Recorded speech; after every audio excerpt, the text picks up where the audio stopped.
1. The alarming rise of phone and gaming addiction in youth.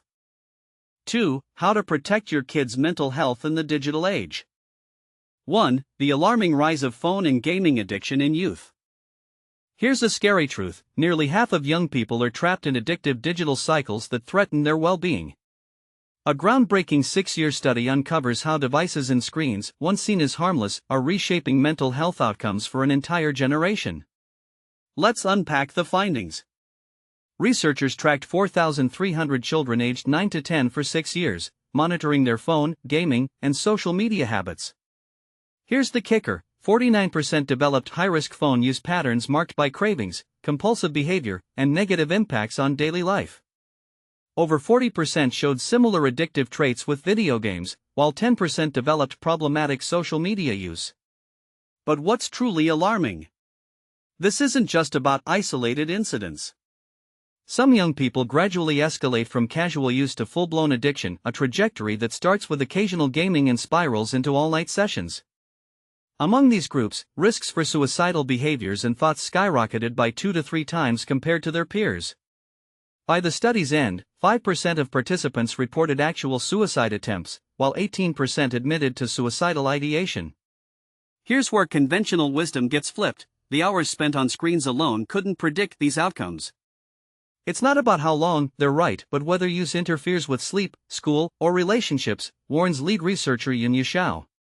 The data challenges parents, educators, and policymakers to rethink their approach. But does this mean screen time limits are irrelevant? The answer isn't straightforward, and that's where the conversation gets tricky. Shares your perspective: should we focus entirely on behavioral patterns, or does the sheer volume still matter in certain contexts? This research is part of the Post's Big Numbers series, exploring health data through fresh eyes. For deeper insights and related studies, explore the linked resources or join the discussion below. Where do you draw the line between healthy engagement and harmful obsession? 2. How to protect your kids' mental health in the digital age.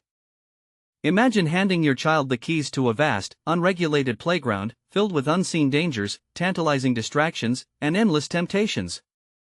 That's essentially what we're doing when we give them unrestricted access to smartphones and the internet. The mental health of our kids is hanging in the balance, and it's time we take a hard look at our role in this digital crisis. In today's digital age, it's no secret that children are spending an alarming amount of time glued to their screens, scrolling endlessly through social media feeds, binge-watching videos, or getting lost in the virtual worlds of online games. The consequences of this digital obsession are profound, and experts are sounding the alarm: our kids' mental health is paying the price. Chris McKenna, a renowned digital expert and founder of Protect Young Eyes, has dedicated his career to helping families navigate the treacherous landscape of the online world.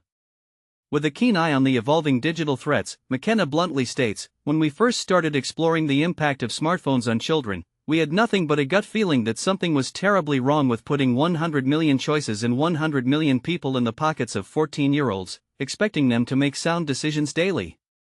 This gut feeling has since evolved into a mountain of evidence pointing to the addictive and damaging nature of unregulated digital exposure. But here's where it gets controversial: even the most seemingly innocent online games can be ticking time bombs of addiction. McKenna highlights the big 3 culprits: Minecraft, Fortnite, and Roblox, as games that hook children with their cleverly designed reward systems and social pressures. Roblox alone hosts over 40 million games, attracting hundreds of millions of users every month. It's like dropping your 10-year-old into a massive, uncontrolled playground filled with strangers, with no supervision whatsoever, McKenna warns. The result? Children develop an unhealthy dependence on their screens, leading to a dangerous cocktail of emotional hypersensitivity and dwindling impulse control. The science backs this up. Studies show that excessive screen time rewires the developing brain, making kids more susceptible to criticism and less capable of self-regulation. McKenna explains, the more screen time a child racks up, the more emotionally volatile they become. We're not just talking about behavioral changes, we're talking about tangible neurological shifts.